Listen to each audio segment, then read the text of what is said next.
In this video lecture, we study some qualitative properties of solutions of second order differential equations, and we study some theoretical stuff.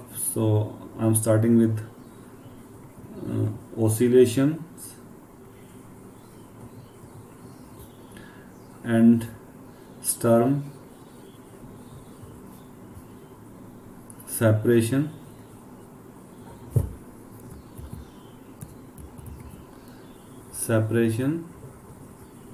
theorem, and broadly you can give a heading. This is topic is Sturm theory.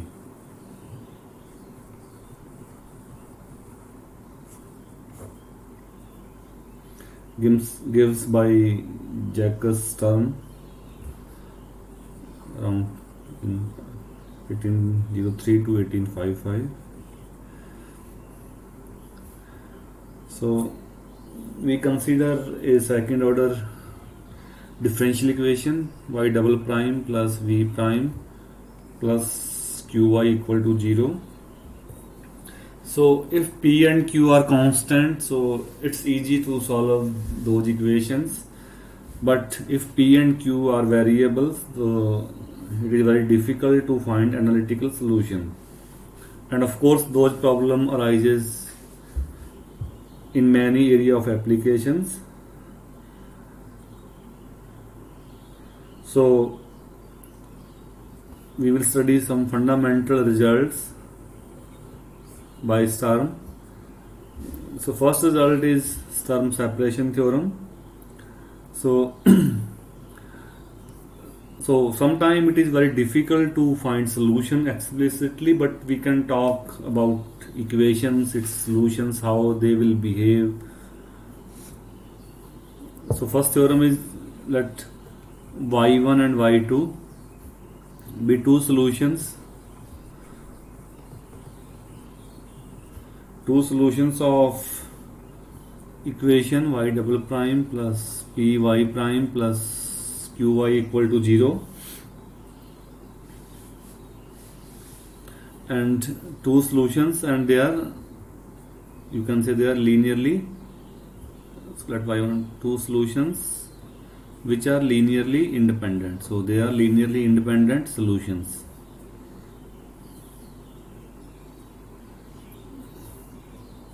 Then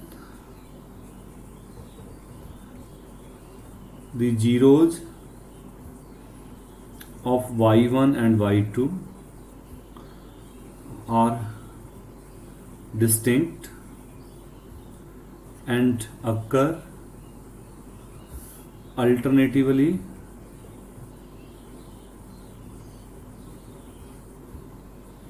in the sense that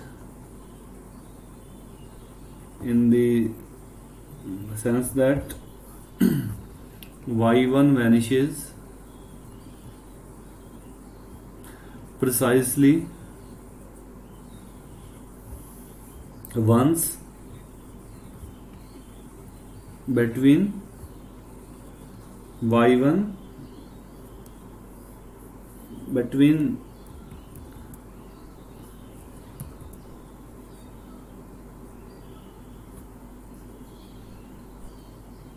between any two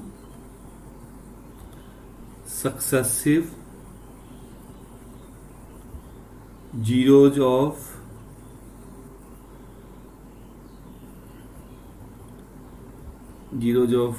y2 and vice versa.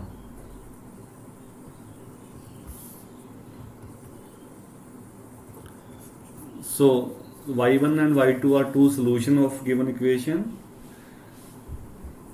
and we need to prove that between two zeros of one solution there is precisely one zero of another solution.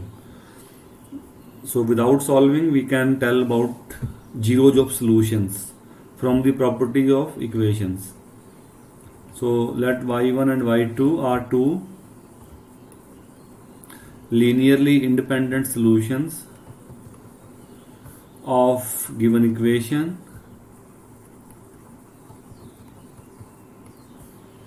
So then Wronskian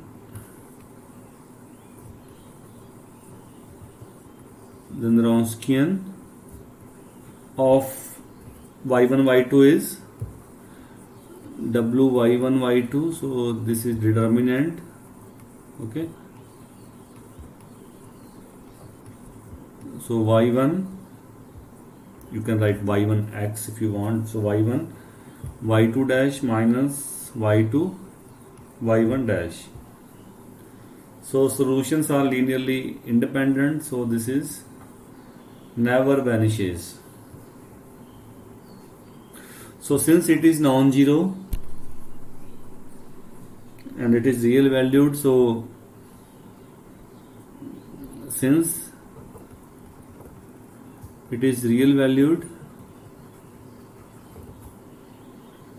so it must have constant sign. Since it is non-zero, so either it is positive or negative. So firstly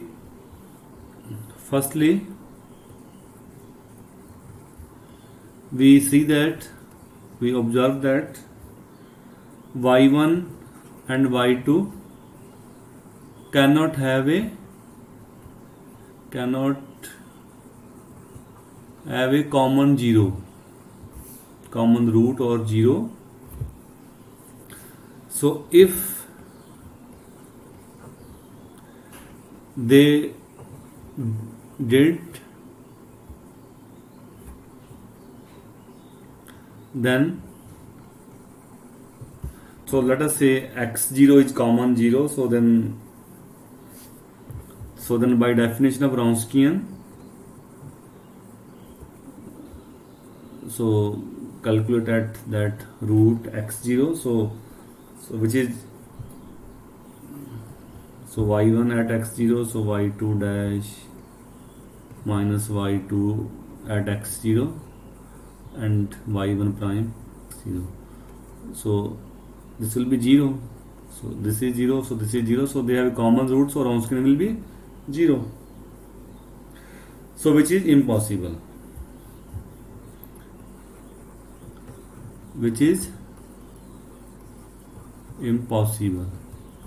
So they don't have any common 0.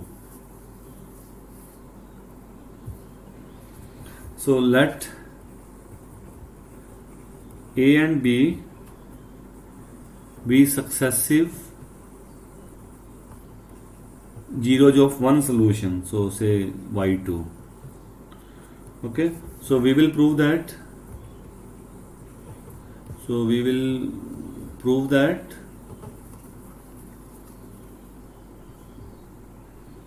Y1 is 0 between A and B, between two zeros of y2. So y1 is 0. So in that case, since A and B are zeros of y2, so in that case, so Wronskian will be, so Wronskian at A will be y1 at A and y2 dash at A, and Wronskian will be at B will be y1 A y2 dash A, as y2 A and y2 B will be 0. So sorry, B.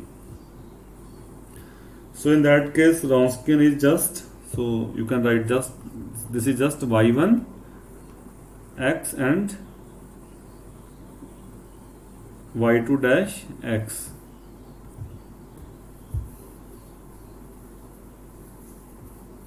Since Wronskian is non-zero, so we say that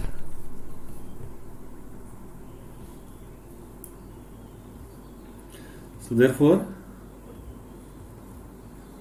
both y1 and y2 dash are non-zero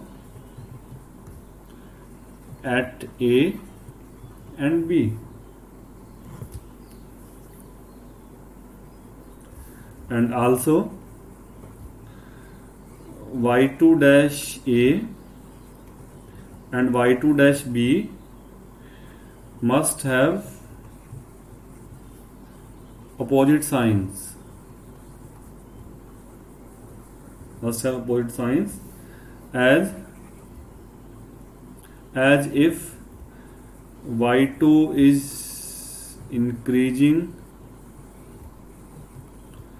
at A, then it must be decreasing. It must be decreasing at B and vice versa. Okay, so since y2 is vanishing at A and at B, so this is 0, so if it is increasing, okay, then it will be decreasing here. Okay, so derivative will change its sign. Okay, so if it is increasing, then it will be decreasing at B, so that y2 vanishes at A and B. So now, since Wronskian W has constant sign,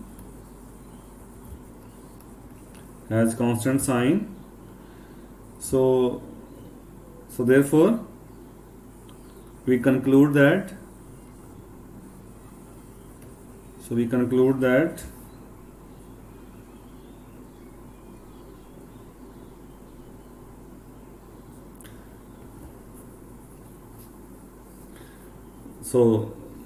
we have calculated Wronskian previously, so in previous slide. So Wronskian at A, so okay, so this is the Wronskian. Okay, so y2 dash A and y2 dash B, so they are of opposite sign. So say if it is positive, so it is negative. So Wronskian, let us say Wronskian is positive ultimately, so this will be positive, so this should be negative. If Wronskian is negative, so in other words, so y1A and y1B, they will be of opposite sign. Okay, so we conclude that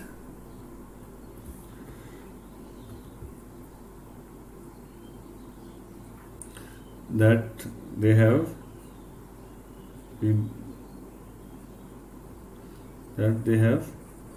opposite signs. So since y is continuous, so by intermediate value theorem or by continuity of y1, okay, so by continuity of y1, so a continuous function takes every value between two value. So if y1a is positive, y2b is negative, so at one point it will be 0. So by continuity of y1 will be 0 at some point A and B. Okay,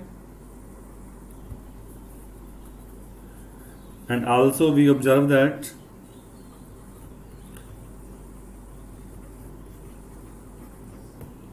so y1 cannot vanish twice between A and B. So if so, then we repeat the above argument.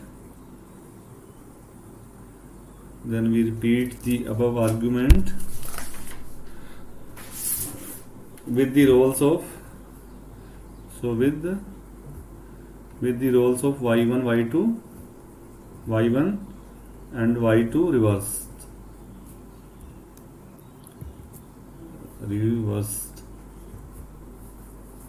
To conclude that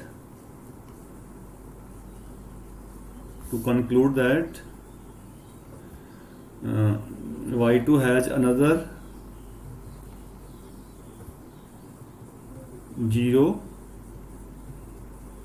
between a and p, so which is impossible. Okay, so there is only 1 0 of y1 between 2 zeros of y2, and you can reverse the role of both. So this completes the proof. And now one transformation. So this is just, you can write a remark. So many of the time we use the equation in this form, y double prime plus y equal to 0, and in which y dash is missing. Okay, and you have seen in Sturm-Liouville problem that you had second derivative, and most of the time you can club first and second derivative. So what we do, so we transform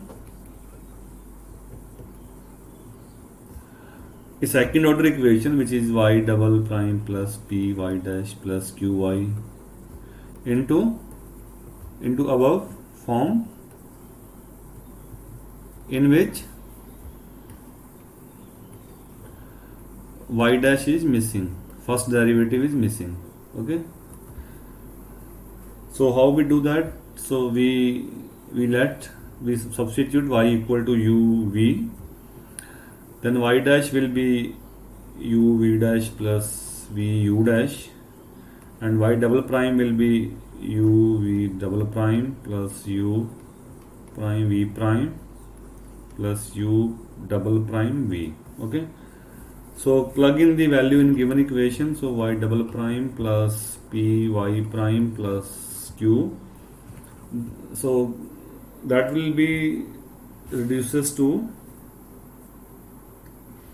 so just fit all values and club u second derivative, then first derivative of u, then term containing only u, so that is v double prime plus p v prime plus q v. So just rearrange the term. Okay, so what we want here, so we want to make this term 0. Okay, so we set the coefficient to v dash plus pv equal to 0, so that there is no first derivative in u. So this will give you 2v dash equal to minus of pv, or on integrating you got, separating the variable and integrating, you got e power minus 1 by 2 px dx. So this is our v. So if we take this v, then your equation will not have u dash, and v is in term of exponential, so you can always calculate, and this is non-zero. So given equation reduces to, so given equation reduces to v double u double prime plus v double prime plus p v prime plus q v u equal to 0. Okay, so now we have v equal to exponential minus 1 by 2 p dx. So find v dash, the derivative, minus 1 by 2 p e power minus 1 by 2. Okay, and v double prime, so second derivative, so this will be derivative of p will be p dash, exponential as it is, product rule. Okay, then p 1 by 4, so 1p will come, p square by 4 exponential minus 1 by 2 p dx, or you can take, so minus p dash by 2 plus p square by 4 and exponential minus 1 by 2 p dx will be common. Okay, so fit values there. So given equation is v, so v is e power minus 1 by 2 p dx u double prime plus v double prime minus p square by 2 plus p square by 4, exponential will be common, and plus p v dash, so plus p by p v dash, so p square by 2 p v dash. Okay, exponential will be common, then plus q qv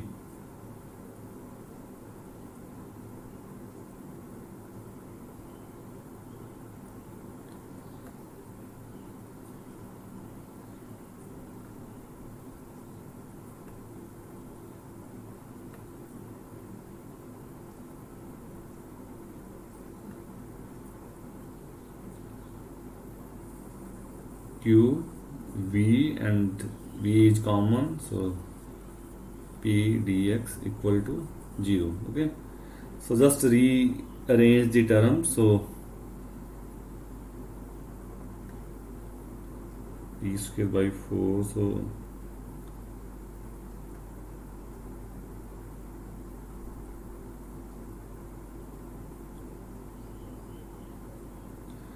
v double prime will be p dash by 2. Okay, sorry, so this is p prime. Okay, p prime by 2. So just rearrange, and so finally you got also you can leave exponential, so u double prime plus q plus p square by 4 minus p dash by 2 u equal to 0. So this form, which is free from first derivative, is called normal form of second order equation, and so therefore rather than studying that y double prime plus p y prime plus q, you can study this equation. So, and this is free from first derivative.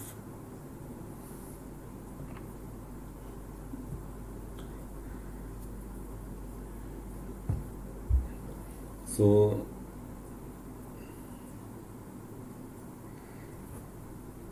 in the previous theorem, that sum separation theorem, we have studied that between two zeros of one solution there is one zero of another solution, and precisely there is one solution. So next theorem tells us that, so if qx is negative for every x, and if y is a non-trivial, that is non-zero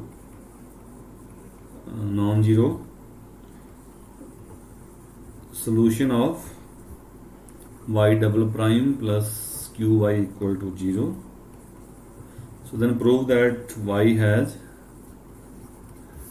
at most 1 0.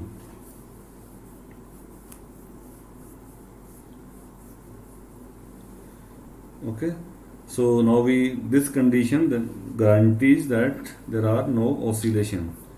So you have so y has at most 1 0. So we consider that normal form, so y double prime plus q is a function of x, y equal to 0, and it is given that qx is negative for every x. So let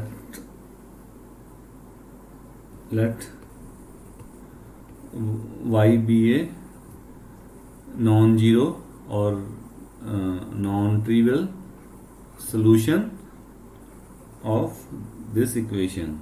Okay, so there will be a point x0, so y x0 is 0. Okay, so x0 is the root of that y.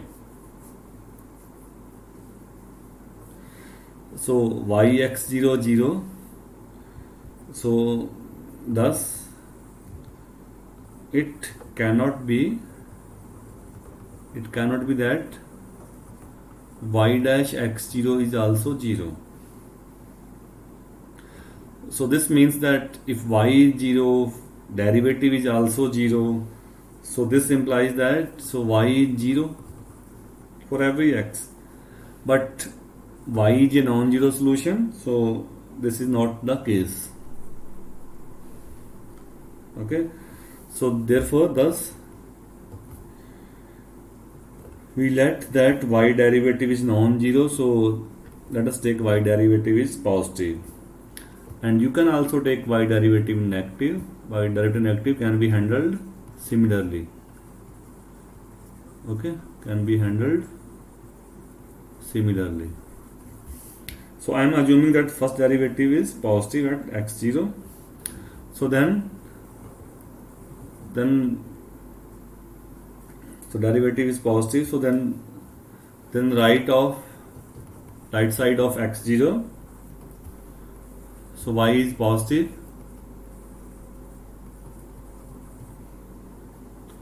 but then y double prime from equation, which is minus of qy. Okay, so y is positive, q is negative, so this will be positive. So second derivative is positive, so this implies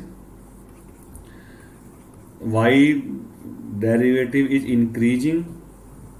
Okay, it's increasing immediately right of, so this is x0, so right side. Okay, right of x0, but we can continue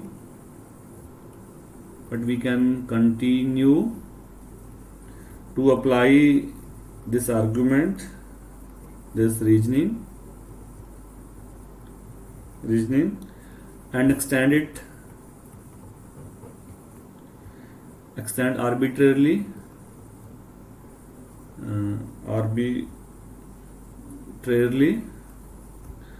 far to the right the interval on which this criteria or assertion is true. So you can go far away from x0 on right hand side. So y dash is increasing and you can go far from that point x0. So in particular, so derivative is always increasing. So in particular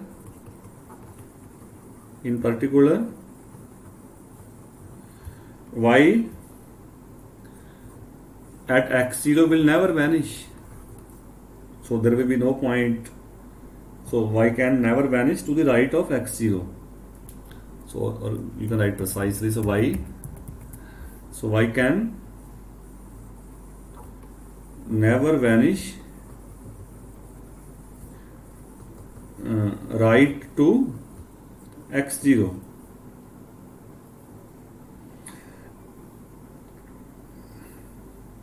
And similar reasoning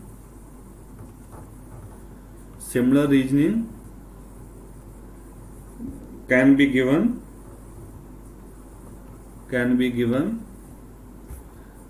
that y is negative to left of x0, and as we move left, y does not vanish to left of x0. So y is not vanishing, so this is x0, so y is not vanishing in right side, y is not vanishing on left side. So in conclusion,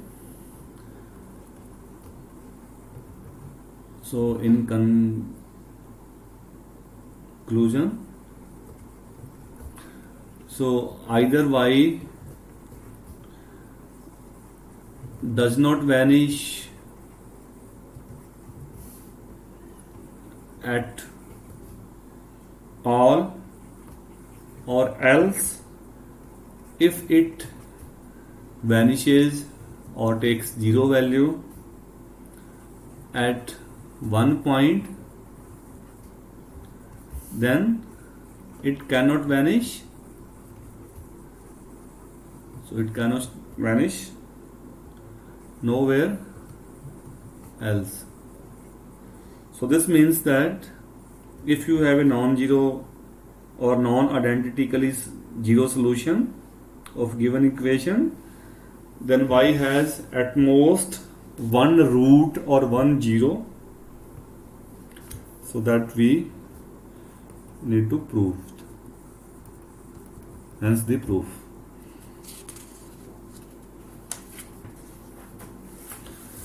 So next theorem, which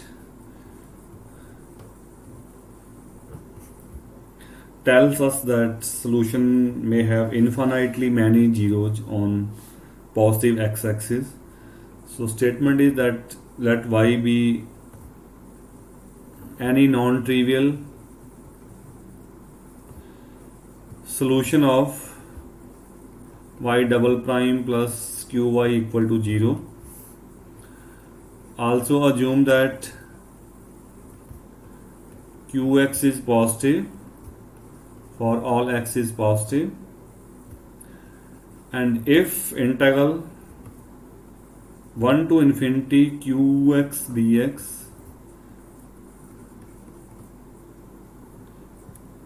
goes to infinity, positive infinity, so this is increasing and going up to infinity, then y has so infinitely many zeros on the positive x-axis. So previous theorem says about precisely 1 0 if q is negative. So this is just reverse. So if q is positive, and then one more condition, solution has infinitely many zero on positive x-axis. So this is the proof.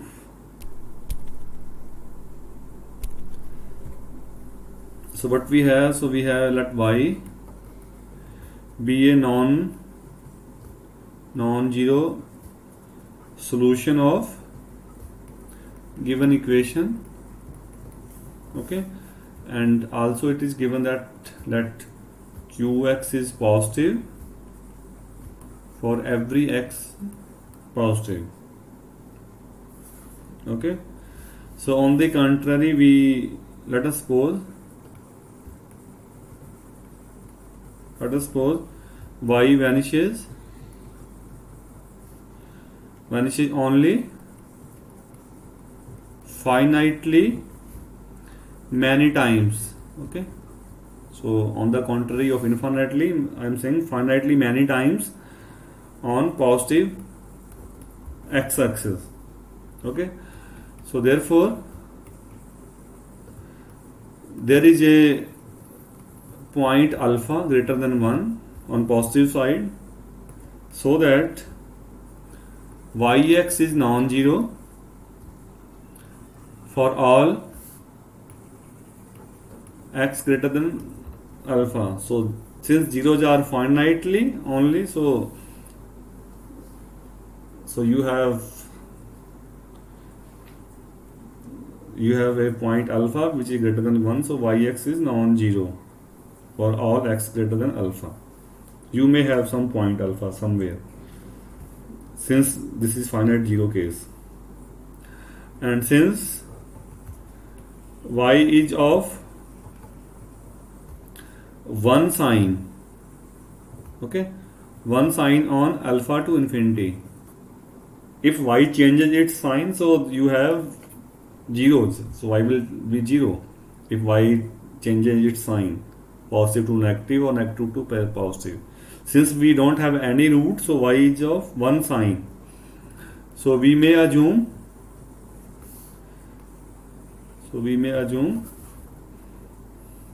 that y is positive on alpha to infinity. You can take y negative, or you can repeat the arguments by multiplying -1. So same argument hold if y is negative. So we shall obtain a contradiction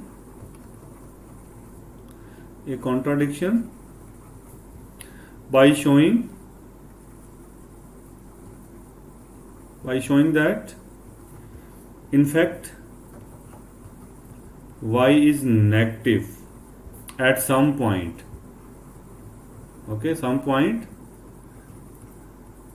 right hand side of alpha. So we are assuming positive, so we will show a contradiction that it is negative in fact. So that will contradict our assumption, finitely many zeros. Okay, so we put Vx equal to minus y dash x upon yx for x greater than or equal to alpha. Then v dash x will be, so just differentiate minus y double prime upon y as it is, then y dash square upon y square. So from equation, so fit y double dash, okay, that will be q of y. So this will be q plus y dash square by y square. This is again v square, q plus v square, and integrate. Now integrate from alpha to x, and x is greater than alpha. Okay, so we have integrate from alpha to x, v dash x dx equal to q plus v square dx alpha to x. So left hand side will be vx minus v alpha, and right hand side alpha to x q dx plus q is a function of x, okay, and alpha to x v square dx. So on right hand side, first integral will approach to plus infinity as x goes to plus infinity, since qx is positive and x is greater than alpha, and second integral is positive v square limit x is greater than alpha. So this is positive if x is large enough, okay, and first one is given that it approaches to plus infinity, that is given in assumption, okay. So first integral approaches to plus infinity and second is large. So this means that, so vx minus v alpha approaches to infinity, okay. So v alpha will be a fixed number. So this implies, so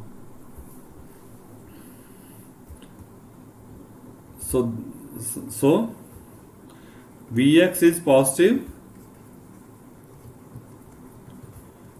if x is large enough. therefore, so by definition of v, what was v? Minus y dash upon y. Okay, so v is positive, so for large, so this means that, so by definition of v, y and y dash have opposite signs.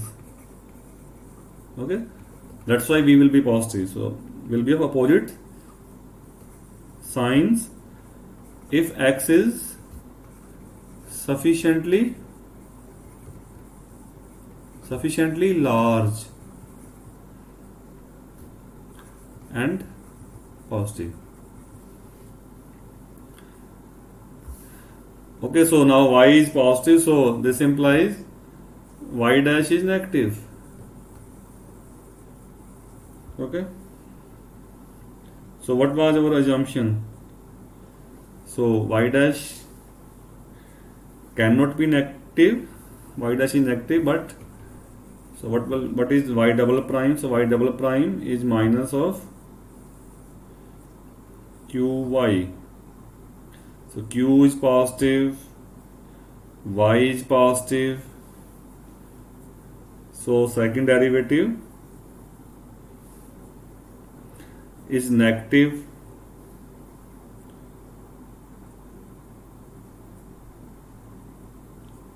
So negativity of y double dash, so this is negative. This would imply that y has a 0 to the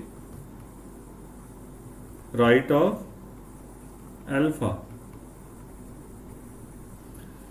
Okay, so y dash negative means y double dash, so y double dash is decreasing. So y has a 0 to right of alpha, which is false. So this means that, so thus our assumption of finite zeros was wrong. So in fact y has infinitely many zeros. So this completes the proof of this theorem.